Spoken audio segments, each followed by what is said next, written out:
I should start with the overarching question. What do you think women in New Zealand want? Fundamentally, I think what we want is to be able to choose the lives that we lead without having constraints on those choices. Earlier generations faced a lot of constraints. I think my generation, baby boomers, we were kind of expecting to do what we wanted to do, and many of us were able to do that. I think for today's young women, they want to know that the world is their oyster. They can make any choice they want to make. What does the anniversary of suffrage mean to you? What are some of the most useful, most helpful advances that have been made by and for women in that time? I think the advances came quite slowly, because 1893 didn't give the right to stand for Parliament. That came in 1919. It was 40 years after the suffrage that the first woman was elected as a Member of Parliament, and then you had to go another 14 years until Mabel Howard became the first Cabinet Minister. When I went into Parliament, the number of women MPs was only 9%, which was really quite pathetic, and I think at that time only 3 women had ever been Cabinet Ministers. So it took a while. But I think we need to see the Equal Pay Act in the early 70s as very important.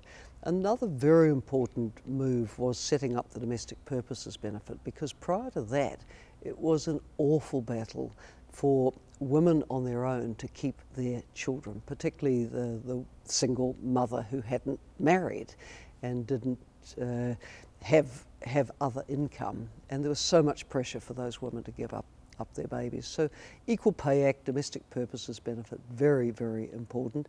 And then I guess the Human Rights Act itself, which gave a mechanism for complaints about gender inequality. New Zealand's always been forward-leaning in ratifying the big UN conventions, Declaration on Human Rights, the Convention on Elimination of Discrimination Against Women, and let's hope that all governments now and in future do their best to live up to that. What's the next frontier, do you think, for the advancement of women in this country? I think we're probably 2 to 3 elections away from gender parity in Parliament if political parties really put their mind to it. I think the private sector is quite woeful in the proportion of women on boards and in senior management. On the boards appointed by governments, we're doing rather better. Over 40% of those appointments are now female.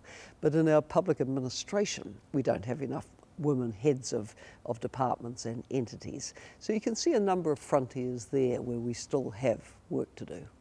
The thorny topic of women in leadership and getting more women through that pipeline hasn't been sorted, I suppose. I think women don't always find it as easy to put themselves forward as men do. We tend to ask ourselves more questions like, are we ready yet?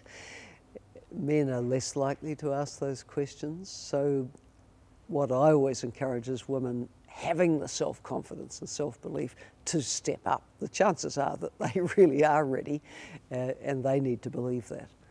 And it's a sort of what have you got to lose kind of attitude, is it? Yeah, nothing ventured, nothing gained in life. So if you never step up and have a go, you'll never know whether it was going to be possible for you. But I think another key point is you never do this alone.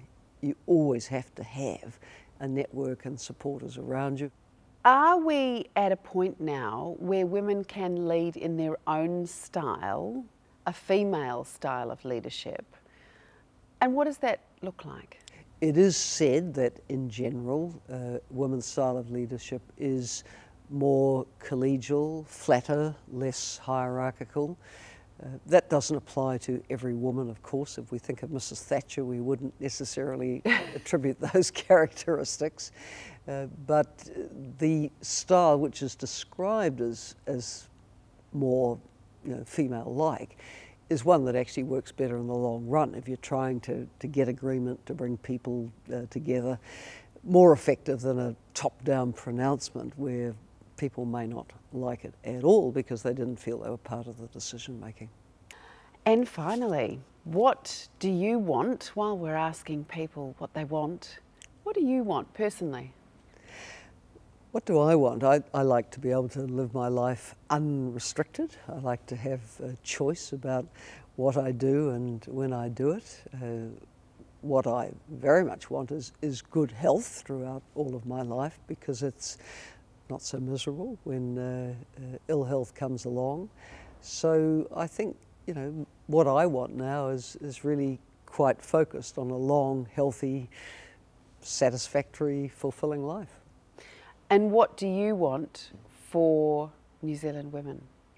What I want is for all New Zealand women to have an effective right to choose what they do, how they do it, when they do it, and to really feel that they can do the things they want to achieve. Helen Clark, thank you so much.